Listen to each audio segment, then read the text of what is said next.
One thing I forgot to mention yesterday, we had looked at the whole discussion about the Succah at 2 layers and using an idea of Lovud or Chavot Rami to combine the 2 layers.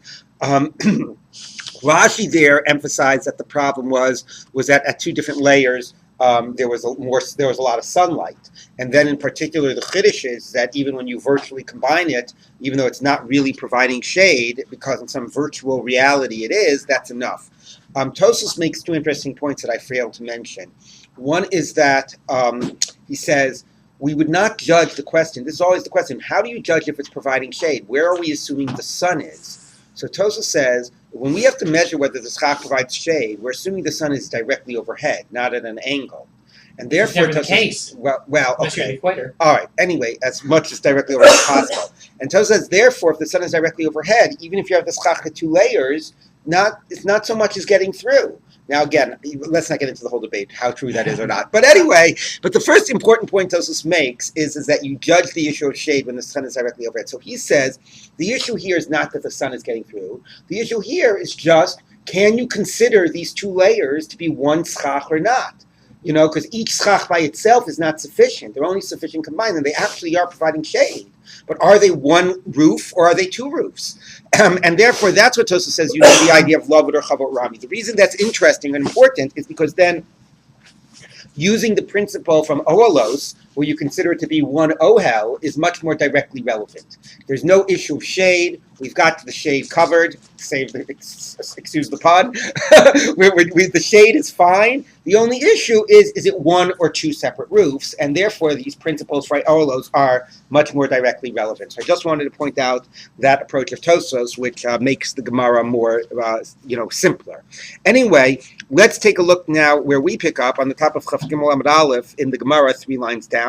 The Mishnah said that if you make a sukkah on a wagon or on a boat, it's kosher and you can go up onto it in Yontif, because as opposed to a tree or an animal where you cannot get into it on Yontif because you can't climb a tree or you can't climb an animal, use a tree or use an animal on Yontif. Okay, so first we're going to look at the issue of the boat or the wagon. So the Gemara says like this: Mani Masnisin. Who's our Mishnah like? Rabbi Akiva. It's Rabbi Akiva. Titania, we taught in the Brisa. Let's say you make your sukkah at the top of a boat. I always wonder what the word Barosh Hasfina means. I guess it means not at a lower level, but at the top level of the boat. Rabbi Gamliel says it's invalid. Rabbi Akiva Machshir. Rabbi Akiva says it's kosher. Maisa, now there's a story. Rabbi Gamliel, Rabbi Akiva, Rabbi Gamliel and Rabbi Akiva were on a boat, and it was sukkahs. I'm Rabbi Akiva. V'asa sukkah Barosh Hasfina. Rabbi Akiva got up and he made a sukkah at the top of the boat. The next day, Nashva Ruach, a wind blew, the Akarata, and it tore down the sukkah. Amar Rav Gamliel. So Rav Gamliel said to him, Akiva, hechan sukkascha? Akiva, where's your sukkah? You gotta love it. Anyway, so of course the interesting question is, so what does it mean? It means that Rabbi Gamliel, they didn't dwell in the sukkah. I mean, I guess not. It's their holchei drachim, which is another interesting question, right? Why aren't they patur in the sukkah because of that, or whatever? We'll see about holchei drachim later. But I guess Rabbi Gamliel figured, look, I'm not going to be yotzei with such a sukkah, so it's not even worth building it. So you're an honest. What's the question? Right. So, but you want to know about ruach? Kol hanechalim holchim layam. Yeah, but anyway. Okay, fine. So Rabbi Gamliel presumably felt that even before the wind came, you would not have been yotzei. So let's see why not. So Amar Abaye, everybody would agree that if you build a sukkah that's not strong enough to withstand a normal wind on dry land, then that's not a sukkah. I mean, it has to be diras arai, but not so arai that it can't that it's completely fragile. Yeah. So if it can't withstand a normal wind of land, then it's not considered a dira at all. Lo klumu. What? That sukkahs blow down. Yeah, blow down. But so that's if it's an unusual wind. So yichol lama b'she'ena mitzuyah devasha, and if it can withstand even a unusual wind on dry land, like a strong wind. So obviously, if it can withstand even the strongest wind, everybody agrees it's kosher. Those are the 2 extremes: can't withstand a normal, and can withstand a strong. The question is the middle case. What's the debate? Now there's a question of the girsa. Our guess is any cholama baruch she'ena mitzuyah yavasha. It can't withstand an unusual wind on dry land. But if you look at the side, some have the girsa baruch mitzuyah yam. It can't withstand a normal wind on the sea, which is assumed to be the same. Meaning, the assumption is that the winds are much stronger out in the ocean. And the assumption is that a normal wind in the ocean is the same sort of strength as a very unusual wind on the dry land. So, can a sukkah that cannot withstand that, is it kosher or not? Rabbi Gamliel says sukkah diras keva be'inan. You need for it to be a permanent structure. And now it explicitly says baruch mitzuyah yam. If it can't withstand a normal wind on the ocean, lo klumi, it's not good. And even if the wind hasn't blown yet, even if you're sitting in it, it doesn't count as a sukkah because it doesn't have that strength. Rabbi Akiva Savana, Rabbi Akiva holds sukkah diras Rabbi. No, it's enough to be a temporary dwelling. And as long as it can withstand a normal wind on the dry land, it's kosher, even if it cannot withstand an unusual wind on dry land or a normal wind on the ocean. Now, this is a little bit strange because it's one thing if you build your sukkah on dry land and you say, okay, the sukkah is good under normal conditions, but if there would be a strong wind, it would blow down. So then you could understand saying, fine, but under normal conditions it'll last. It only has to be a diras arai, it's fine. Unless you really want to call it like a diras keva, then you're going to say, oh, but it can't withstand, unusual winds, and you can't call it permanent because it can't really last over a long period of time. Eventually there'll be a strong wind. That debate you could understand.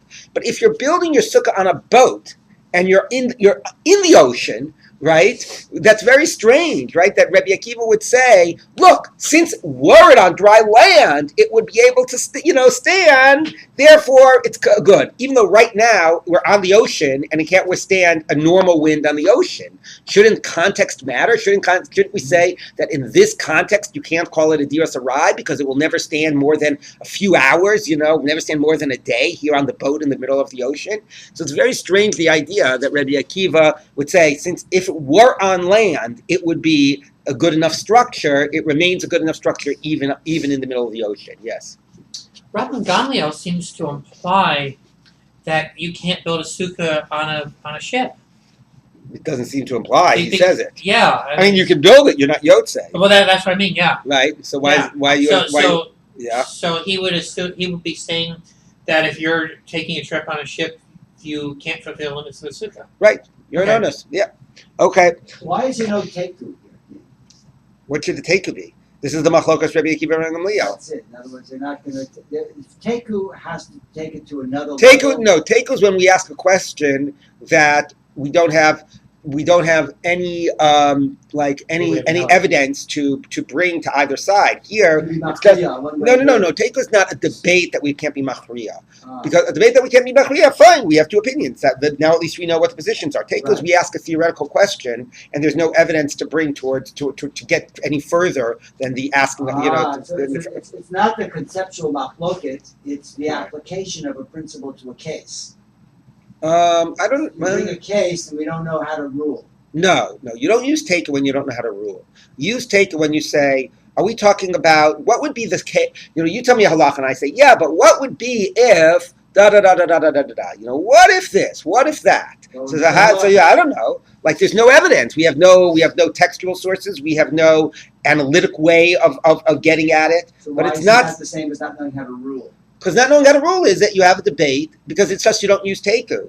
I mean, you don't know how to rule is I mean, either one you're sort of stuck. But teku is a word used for when there's no when it's a theoretical question. It's not something that is two sides and you can't decide between the two sides. It's a hypothetical and you don't know how to get any more deeper into addressing the hypothetical. Okay. All right. So anyway, this is what we have. That the Gemara says the debate is that it can't withstand a normal wind. But again, that's a more understandable debate on dry land. How much does it have to be able to withstand unexpected winds? And it's a little less understandable, in the case. I mean, by the way, when I was in South Florida, you had like a hurricane season or whatever. It could be that that would be somewhat similar. At that time of year, the normal winds were very strong winds. So it's funny to think again that when you're on the ocean and those are the normal winds, that it could still be a kosher sukkah. But it is a more understandable debate, at least on dry land. Okay, now the Gemara goes on. Oh, Gabi Gamal. So that was the issue about being on the boat. It's not exactly clear what the issue was about being on the wagon. Rashi says that it has to do with the fact that also that the wagon moves around, and it jostles, so it's not so So it's also it doesn't sort of it's not so stable. But anyway, now we move on to the issue about on a camel or on a tree. It's good, but you can't go up to it on Yontiv because you can't use an animal or use a tree on Yontiv. So the Gemara says, "Machisin mani Rabbi Meir." Who's our mission? It's going like Rabbi Meir. To tie him, you tie in the brisa. Osa sukkah al gabi behema. If you make your sukkah on an animal, Rabbi Meir mashiv Rabbi Yehuda posel. Rabbi Meir says it's kosher. Rabbi Yehuda says it's pasul. My time is Rabbi Yehuda. What's the reason of Rabbi Yehuda? Amar Kra, the pasuk says, "Chagas ukos tasel chashivas yamim." You should make for yourself a sukkah for 7 days. Sukkah haru shiva shma sukkah. That only if it's fit for all 7 days does it count as a sukkah. She'eina sukkah she'eina ru'iyah l'shiva lo shma sukkah. If it's not fit for 7 days, it's not good. So not fit for 7 days means that if you make it and you can't use it on Yontiv, it's not fit for all 7 days. Okay. Now it's an interesting question. Let's say you made it during Chol HaMoed, right? That's maybe it could stand for 7 days, but it wasn't usable for all 7 days of Yontiv because you only made it during Chol HaMoed. So we'll actually see about that. We actually have seen that in the past. But here the point is, since it cannot be used on Yontiv, it's not a legitimate sukkah. It's not fit for all 7 days. Rabbi Meir, Hanami midoraisa michsa chazia. Now, interesting. The Gemara doesn't say that Rabbi Meir fundamentally disagrees. It doesn't have to be fit for 7 days. No, fundamentally he agrees. You're right. It does have to be fit for 7 days. But biblically, it is fit to use on Yontiv because there's no biblical problem with going up a tree or on an animal on Yontiv. It's the rabbis who made an edict to not allow going up on a tree or going on an animal on Yontiv. So therefore, just because there's a rabbinic restriction in your way does not mean in some, in some abstract sense, it is not fit for all 7 days. It is theoretically fit for all 7 days. It's just that and so from the Torah's perspective, it's a totally kosher sukkah. It's just the rabbis prevent me from using it.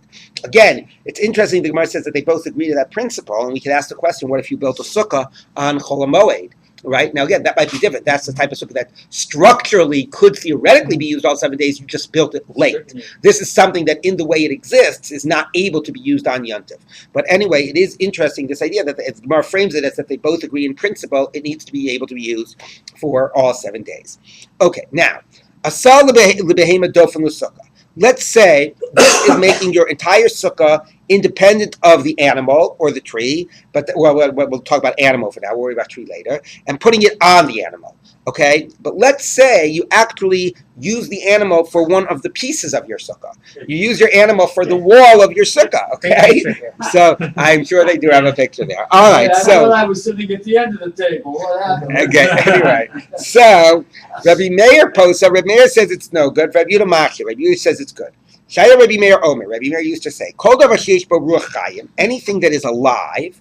Ein osinoso lo dofen l'sukkah. You cannot make it a wall of a sukkah. Below lechi lemaboy or a lechi for a maboy, right? Let's say you wanted to. I don't know what you would do. You would take an ape and you'd have it stand, at the opening of your maboy, and you'd use it as a lechi. Okay, so below lechi lemaboy, the lechi is the post. At the third wall of the maboy, you need either a post or a beam. Below pasim libiraot, pasi biraot are the corners. You have a well, and you want to be able to draw, which is Rosh Hashanah, draw from the well on Shabbos. Don't make after walls around it. You make like the four corners of it. Two perpendicular, perpendicular angles at all four corners, and that allows you to draw from the well. Well, don't use animals for those corners, for those mini walls. Below gola lekever, and you cannot use it as a gola for a grave, which either means like a cover for the grave or a headstone for the grave. We'll see that's a whole debate. Rashi tells us exactly what a gola is.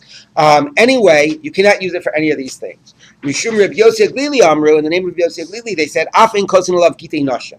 You even can't use it for a get. Okay, you go ahead and you take your animal and you why bother skinning it and making cloth? Just right straight on the animal's skin.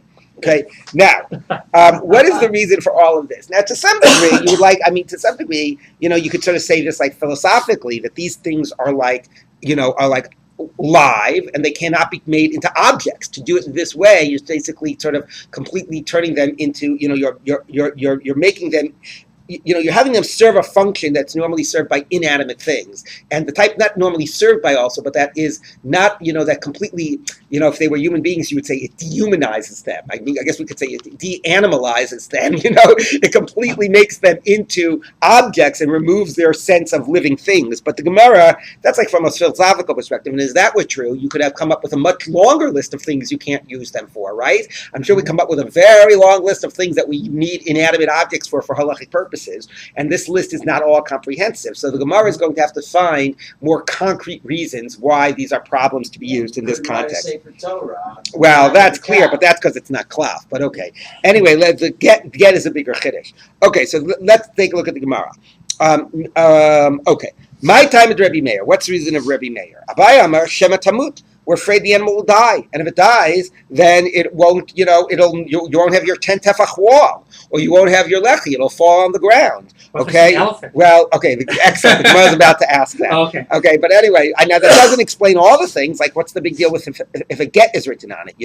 But for most of these things, it's about it's being standing up, and the way it's standing helps create that structure you need. The corners for the well, or the post, or the wall for the sukkah. So if it dies, then you'll lose it. Reb Zera says, Shema tivrach, you're afraid it will run away. So the Gemara says like this. Let's see a nafkamina. The peel kashur, if it's a tied up elephant, there you go. So if it's tied up, it won't run away. And if it's an elephant, even if it dies, it'll be its body will still serve as the wall. So nobody would disagree. Dinami mais. If it would die, yesh b'ni vlatel yud. Even if its carcass will give 10 tfachim, and we're not afraid to run away because it's tied up. Ki pligi. When would they debate? B'pil she'eno kashur, an untied elephant. L'man damar shema tamut lo chashina. If the only concern is death, so we're not afraid because even if it dies, you'll still have your 10 tfachim. L'man damar gzeira shema tivrach. But the one that says we're afraid it'll run away, chashina, we would still be afraid because it's an untied elephant. So the Gemara says, it says, wait, that doesn't make sense. Even if you said the reason is you're afraid it will die, how could you not be concerned that it'll run away? You've got an untied animal here. Of course you should be concerned it'll walk away. So the Gemara says, you know what, you're right.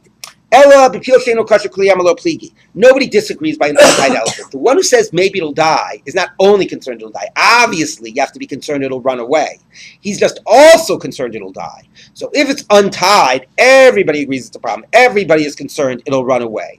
The debate is not by an elephant, which is never going to be a problem if it dies, and if it's untied, everybody agrees it's a problem it'll run away. The debate is an animal, a normal-sized animal that is tied. If you're afraid not only that it'll run away, you're also afraid that it'll die. So this is a problem. The animal will die and you won't have your 10 tfachim. But if your only concern is that it'll run away, we're not. So the Gemara says everybody has to naturally be concerned it'll run away, an untied animal. So if it's untied, everybody agrees it's a problem. If it's tied, that's where the debate is. Abai says we're still concerned it'll die, and Rabbi, who was it? Rabbi Yossi, who was it? Rabbi Zera says, no, we're not concerned it'll die. I'm only concerned it'll run away. So if it's tied up, it's not a problem. So the Gemara says, okay, so you just got through saying everybody's concerned it could run away. Why isn't everybody concerned it'll die? If your concern is like Rabbi Zera, it'll run away, you should also be concerned it'll die. So the Gemara says no. Misa lo shchicha, death is not so common. An untied animal, what's it naturally going to do? It's going to walk away. But the likelihood that the animal will drop dead on you over this Shabbos or over this Sukkah, whatever you're using the animal for, is a very distant concern, and therefore we do not have to be concerned about it. Okay. Rabbi Katz likes telling a story about the guy that goes to the Rabbi and says, Rabbi, he says, I'm so afraid that I'm going to die. Which is, you don't have to be afraid. You are. So, anyway, yes. What do you think the Gemara is concerned? The Gemara is posing a theoretical. It's not theoretical. You think they really use animals? What? You think they really use? I don't think they used it. Well, I'll say this: I don't think they used animals, but I think the Gemara likes, talking. That's part of the fun is exploring these hypotheticals. I will say though that somebody, I think it was Jeffrey Rubenstein at NYU. I think he wrote a doctoral dissertation where his his argument was, I never read it, but this is what I understand. His argument was that the reason we find a lot of these discussions in the Gemara about like good asik and good achis and all these things is that there was a scarcity of building materials available. So they had to deal with those with the cases where you did not where you did not have all the the whole wall going all the way up and all those types of cases. So maybe somebody did think, hey, here I am. I'm a farmer. I've got all these sheep around, but I don't have any spare lumber. But anyway, I don't think it was. I think that it was more of a hypothetical, even though one could imagine that it was that it sometimes did happen in fact. Because if it's a hypothetical, then what they're evoking in the conversation is a level of anxiety as a litmus test for whether it's stable, whether it's right heavy enough. Right. Well, that's a good question. I didn't spell that out. Meaning, what is the issue if we are concerned it will die? Meaning, we just got through with the idea that if it can't withstand an unusual wind, is it a good sukkah or not a good sukkah? So you could say, well, if it might die, that's not a diras keva because it's like not being able to withstand an unusual wind. Right. That's not the way Rashi explains it. And the Gemara also, though it was only in one place, used the word gzeira. And the concern less seems to be like it's not a stable enough structure because it might collapse, though you could frame it that way like the Gemara about the wind, but it seems to be more of a concern like the animal will drop dead and you won't be paying attention and it'll become puzzle and you'll use the sukkah without realizing it has become puzzle, or you'll carry in the mudway without realizing it has become puzzle. That is the way at least the word gzeira seemed to indicate, and that's the point that Rashi underscores. But you do make a very good point. Given the Gemara before about the wind, you could have just said the whole sukkah is therefore unstable. Okay, so the Gemara now says like this. Na'ika rivcha debeini beini. I was waiting for somebody to ask this question. How could you have used your animal for a wall of the sukkah? What about the space underneath the body between the legs, right? So I don't understand. Even before it died, how is it a good sukkah? So Gemara says, the avilei behutza v'dafna. All right, you filled that up with some type of bushes or whatever. You had some material there between the legs of the animal that helped fill up that gap. So the Gemara says, v'dilma riva. Maybe it'll crouch down, okay? So I still don't get it, the Gemara. Okay, you say, oh, you're not afraid it'll die. Maybe it'll crouch down. So the Gemara says, so the Gemara says that, no, it's being held up with ropes from above. So basically, you've got this animal. Not only is it tied so it doesn't run away, very nice, but you've got it suspended by ropes so it doesn't crouch down, and you've got this area underneath it filled with like bushes. So the Gemara now says the obvious question: if you've got it suspended by ropes, so who cares if it dies? You've got the whole thing constructed. You got the gap filled, suspended by ropes. Who cares if it dies or not? So the Gemara says no. Sometimes the animal will be getting just within 3 of the schach. Okay, it won't get all the way up to the schach, meaning the whole animal from the ground to the top of the animal is like only, let's say, 7.5 tfachim. And then it's within 3 of the tzfach, and you say lavud, and you get your whole 10 tfachim. Okay, so sometimes you have that. And the kivan de maisa, and once it dies, kivtsa, it'll shrink a little bit, the lava daite, and you won't pay attention. So meaning it'll get out of the 3 tefachim of the schach, you won't be able to say lavud. It's interesting, it gives the example of lavud. You could have just said the animal is exactly 10 is exactly 10 tefachim off the ground. Forget how close it is to the schach, right? If it's exactly 10 tefachim and it dies, and now it's 9.5 tefachim off of the ground, then you don't have the wall. For some reason, the Gemara gave the scenario. I don't know why it gave the scenario, but it gave the scenario that here's your animal, okay, and here you filled it up like this, and you got this suspended by ropes, and here's the schach, and the animal is like, it's like 7.5 tefachim, and then there's 2.5 to the schach, right? So you say lovud, so that gives you your 10. Right, and then if it shrinks, then you're not going to be able to say lavud. But I don't get why it just didn't say that the entire contraption is 10 tefachim, and then if it just shrinks a little bit, you lose it. It doesn't matter how close it is to the schach. Either way, that's the point. The point is that it might die and it'll shrink a little bit. But obviously, though, this gets to your point about how much of a hypothetical this is, because you have to actually translate the hypothetical into the real world. You realize that it's not so obvious how you could use an animal for for schach. Well, what about the gap? What about if it crouches? And once you've solved all those problems, then your question is, so then what's the issue to begin with? All right, so now the Gemara says like this. By the way, the point we made before about whether it's a gzera or not, the two words velava daite is indicative. It means it's not that because that could happen, it's not a permanent sukkah. It means that, or it's not a stable enough sukkah. It means because it could happen, you could accidentally, you would not notice and accidentally eat in it and not be yotze. Right. So it's a concern not about whether the sukkah as a whole could be considered stable, but about whether we're concerned that you might, it might lead to a problem. Okay. Exactly. Okay. So the Gemara says like this: "L'takna." You don't pay attention to fix it. Now that maybe that also was particularly in this case because it's not obvious. If you didn't have it suspended by a rope and it dropped dead, you would notice it more.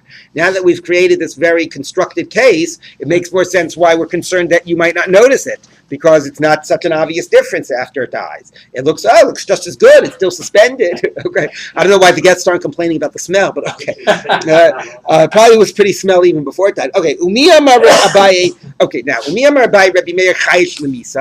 Abai really say that Rabbi Meir is concerned about death? Because now the way we have the debate is Rabbi Meir says you can't use this animal because he is concerned that it will die, right? Because that was the Breita. The Breita said that it was, what was the Breita? Rabbi Meir Omer. Rabbi Yehuda says it's good, and Rabbi Meir says etc. So Rabbi Meir is the one that's concerned it will die. Is this really Rabbi Yehuda lo chayish, and Rabbi Yehuda is not concerned? That's the way we explained that Breita. Is that really true? The Hatanan we taught in the Mishnah. Bas Yisrael shenisis lekohen, a Jewish woman who's married to a Kohen. Because she's married to a Kohen, she's entitled to eat truma. The halach bala limdinas hayam. Her husband went on an overseas journey. She can continue eating truma because why isn't she afraid? Look, I don't know where my husband is. This was before the age of telephones and emails, and he might be dead, and I don't know about it. So why can she continue to eat truma? Maybe she's no longer the wife of a Kohen. No, it's basically a principle of chazaka. He left when he's alive. You can assume that he has a cheskas chayim. If that was his status when he left, then you can assume that status continues to obtain until you know otherwise. So he's considered to be alive, and she can continue to eat truma. 1 minute, the Ramin Allah. But we showed a contradiction to this, or something that seems to contradict it. A man gives a get to his wife and says, "This is your get that take effect a minute before I die." The reason to say that is, let's say, to save her from having to do yibum with the brother. Okay, so that minute before you become a widow, you'll become a divorcee. It'll take effect a minute before I die. Asura lechol b'truma. Now, if he's a Kohen, she can't eat truma. Why can't she eat truma? Because any minute might be. What might any 1 minute be? She might be divorced. Any minute might be the minute before he dies. Yeah. He might die the next minute. So any given minute could be the minute before he dies. And therefore, at any particular time, she might be divorced, and therefore she can't eat truma. So this seems to be like asur lechol b'truma. It seems to be an exact parallel case, right? Both cases, wife of a Kohen. In one case, she can eat truma. She can assume he's still alive. In another case, she can't eat truma. She has to be afraid that he'll die in the next minute. And you can't eat truma with a suffix. It's a suffix, right? Right. So are we concerned that he is going to die or not? What's the story? So how do you deal with this? Amar Abaye says, Lo kasha, it's not difficult. Ha Rabbi Meir de lo chayish lemisa. The one that says that she can continue eating truma when her husband is away is Rabbi Meir, who's not concerned about death. Ha Rabbi Yehuda de chayish lemisa. The other Rabbi Yehuda is concerned about death. Where do we see that Rabbi Meir and Rabbi Yehuda have this debate? Titania, we turn to Brisa. Halokech yaimi ben akusim. Somebody who buys wine from Samaritans. You buy wine from Samaritans, you have to assume that they have not taken Trumas and Maasros. It's even worse than the case of an Amaretz. By an Amaretz, you can assume that he took Truma, because the Truma is only a tiny bit. By Samaritans, you have to assume they didn't even take Truma. So you have to be Masrish, Trumas, and Maasros. Now, the point is, it's about to be Shabbos, let's say. And, there's a big toast to figure out some of the exact details, but it's about to be Shabbos, and you don't have the time to be Masrish, Trumas, and Maasros. So what are you going to do? Okay? So you say the following. So because it is not, because there's some degree here of a suffix. There's some degree lenient. It's not like it's sort of vadai tevel. You're suspicious that they didn't take Trumas and Maasros, but it's not like it's vadai tevel. So we give you, so we give you a little bit of a leniency. So it says like this. Although Rashi does say, Valokech men tzarich aser vadai v'lo demai the aval truma nechshedu. So it's not demai, it's worse than demai, but even so, it's not exactly the same as straight tevel. Okay, you don't exactly know the story about this group, So we give you a little leniency, and we allow you to be mafresh trumas and maestras without it being an actual act of hafrasha. And here's what you do. So you say the following: Omer, you say shnei logim shani asid lahafrish. The two log that I will eventually separate off, harehin truma. Then they will be truma. Meaning, I'm not doing the hafrasha now. I'm going to start eating from it as soon as Shabbos begins. But on Motzei Shabbos, I will designate two log. And those two log that I designate Motzei Shabbos are the two log that now I am calling truma. So I am now saying that two log are truma. Which two log? The two log to be named later. The two log that I will identify later. But right now I am making them truma. Asara Meiser Rishon, 10 of them are first Maaser. Assume you start with 102 units. So you take off 2 units for Truma. Now you're left with 100 units. So 10 units are Meiser. Tisha Meiser Sheni. Now you're left with 90 units. So 10% of 90 is 9. So 9 more units are now the second Maaser. Umeichel v'shoseh miyad. Now, what does the word meichel mean? It might mean matchil. Rashi says meichel means you're mechalel. You transfer the kedusha of the meiser sheni to a coin, and then you begin to drink right away. Divrei Rabbi Meir. That's what Rabbi Meir says. So basically, this is a principle you might be familiar with of breira. You're saying something now, but exactly what it refers to will only be defined based on what you do later. And Rabbi Meir says that's fine. We give you that latitude. We say yesh breira, and when you don't have the time to be mafresh trumas and meisters right now, we let you do that and get away with it, and then you can begin using it on Shabbos. Okay, that's what Rabbi Meir says. Rabbi Yehuda, Rabbi Yossi, Rabbi Shimon, top of Yamad Aleph. Breira means that you make stipulations now that you will actualize later? No, it means that based on how things happen later, that determines what the status of them was right now. Meaning, right now, let's hold off for bread. We'll get to tomorrow. Okay. But the basic idea is right now I am designating something, but it's not identifiable right now, but it'll be identifiable retroactively based on what happens later. Okay, so based on what's going to happen in the future, retroactively, we'll be able to say that's what I was referring to at that time. It's not just something to take place later. That's easier. That's like to give a get that's chalach or zman or something. This is that what happens later determines what I'm doing right now. Rabbi Yehuda, Rabbi Yossi, Rabbi Shimon, Osrim. Rabbi Yehuda, Rabbi Yossi, and Rabbi Shimon forbid it. Okay, so now what do we have? So we're assuming what's the debate of Rabbi Meir and Rabbi Yehuda here. So the way Abai is framing it, it's not a debate of breira or not. It's a debate of are we concerned that the wine will all spill out? Okay, because an end of this braita basically says, aren't you concerned shema yibaka hanod? Right? Aren't you concerned? It's not here. We'll get to it later. That you have your wine in these barrels. It's only going to work if you have wine left over at the end of Shabbos, right? Only if there's wine left over at the end of Shabbos. Retroactively, is that the wine I took as Trumas and Meisters? Let's say before Shabbos is over, all the barrels break and you have no wine left over. Okay, so that would be a reason to not let you do this trick. So Rabbi Meir says, I'm not concerned about that. Right? As we'll see later in the Braita, they're going to say to him, aren't you concerned that the barrels will break? And he says, you know what? When it breaks, I'll worry about it. Which means I'm not concerned about it. Right, so exactly. So Abaye says, what's they're debating? They're debating like this question about Misa. Are we concerned that somebody will die? Are we concerned that something unusual like this will happen? Rabbi Meir isn't concerned. He lets you do this thing with the wine. Rabbi Yehuda is concerned. So that for Abaye then became the answer. Are we concerned that the husband of the Kohen's wife will die? Rabbi Meir isn't concerned. He lets her eat truma when the husband is away on his business trip. Rabbi Yehuda, who is concerned that the barrel will break, is also concerned that the husband will die, and therefore in the case, he's the author of the case by the get that won't let her eat because any minute might be the minute before the husband dies. So are we concerned will die or not is a debate of Rabbi Meir and Rabbi Yehuda. There's only one little problem. That works out very nicely in this case of the wine, and it explains the contradiction about can the woman eat truma or not. The problem is that in our case, Rabbi Meir was the one who said, I don't want you to use the animal. And Rabbi Yehuda said, I could use the animal. And now we're saying that Rabbi Meir is the one who's concerned that the husband will die, and is not concerned that the husband will die, is not concerned that the barrel will break, and Rabbi Yehuda is concerned. So what are you going to do? So let's take a look what the Gemara says. April. The Gemara says you gotta reverse it. It can't be what you just said. It can't be that Rabbi Meir isn't concerned and Rabbi Yehuda is concerned. You have to say Rabbi Meir chayish lemisa, Rabbi Yehuda lo chayish lemisa. You got to reverse it. Detanya asala be'im adofel l'sukkah, Rabbi Meir posav, Rabbi Yehuda machshir. So you got, right? Because we just have that Rabbi Meir says that it's no good to use the animal. Rabbi Meir says it is good. And remember, according to Abaye, that was based on a concern that it will die. And here it's the same Abaye that says it's the reverse, that Rabbi Meir isn't concerned it will die, that the barrel will break, and Rabbi Yehuda is concerned. So Kashid Rabbi Meir to Rabbi Meir. So it's a contradiction of Rabbi Meir and Rabbi Meir. In one case, he's concerned that the animal will die. In another case, he's not concerned that the barrel will break.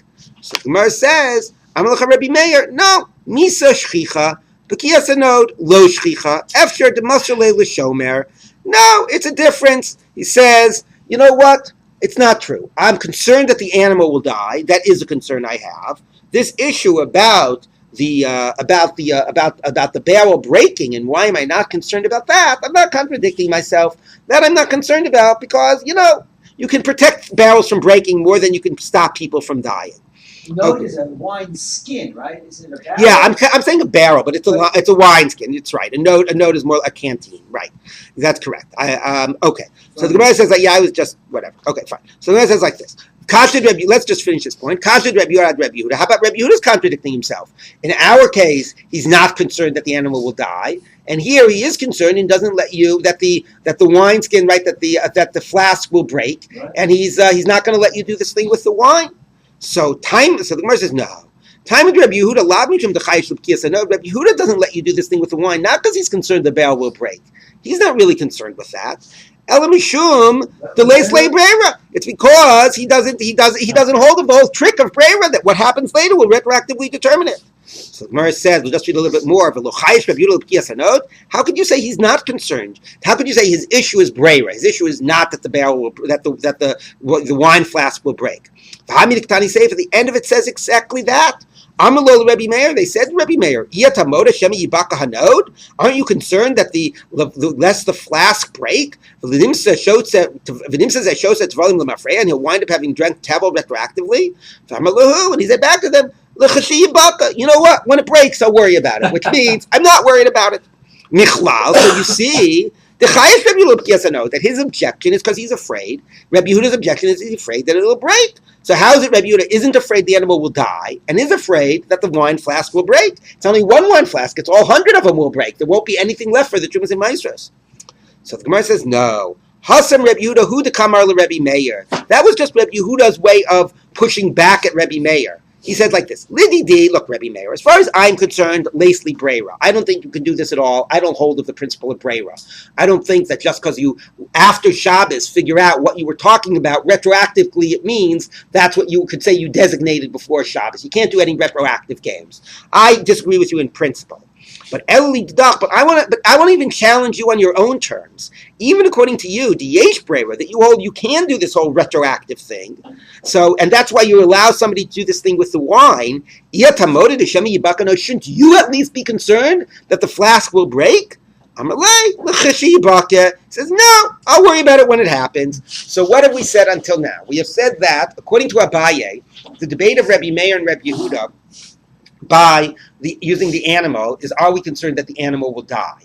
The problem is, it's the same Abaye that sort of says that there's a debate of Rabbi Meir and Rabbi Yehuda of, are we concerned that the Kohen will die? Are we concerned that the flask will break? So what the Gemara has now done is it's tried sort of bracketed the Kohen case, which we have to get back to, and it's tried to say that at least the issue about the flask of wine breaking is not necessarily relevant, because there they seem to have reversed their positions. That you could be concerned the animal will die like Rabbi Meir and not concerned the flask will break, because that's easier to protect against. You could be not concerned the animal will die like Rabbi Yehuda and still not like the case of the wine and the flasks because you don't hold of this whole idea of retroactive.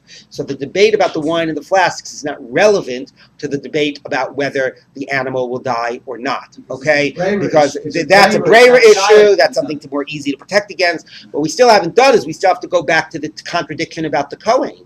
Because now we've sort of reversed. Now we have Rabbi Meir as the one that is more concerned with death, and Rabbi Yehuda was the one that's not concerned with death. So maybe that's going to how we're going to go back and resolve the issue of the Kohen, but in the reverse way that Abaye initially said. Abaye initially wanted to make the debate of Rabbi Meir and Rabbi Yehuda about the wine to be a concern of death, but we've now redefined that. That issue of the wine is not about a concern of death or breakage. It's a different type of an issue. It's a brera issue. So we still have this contradiction about the Kohen's wife, that might be Rabbi Meir, Rabbi Yehuda, but that might be the reverse. That might be the Rabbi Meir, Rabbi Yehuda that we have by the Sukkah case, where Rabbi Meir is the one concerned for death, and Rabbi Yehuda is not the one concerned for death. Okay, so we'll pick up with this tomorrow. Yes. I don't see how the wife of the Kohen